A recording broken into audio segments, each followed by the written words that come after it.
To use Google Translate in Pixel 8a, we're going to search for and open the Translate app.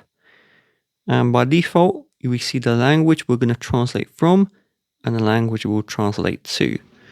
We can use the microphone to speak and then it will do the translation, or we can enter a text and then you can see the translation there. Now, if we go out of here and we have conversation, if you're having a conversation with someone, then it will hear, what you're saying and then translate it. And then if you speak in Spanish, hola, ¿cómo estás?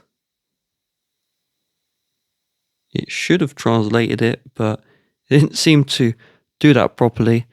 And then you also have this conversation mode. So if someone's on the other side, you can see your thing, they can see their thing. So, hola, ¿qué tal? ¿Cómo estás? Muy bien.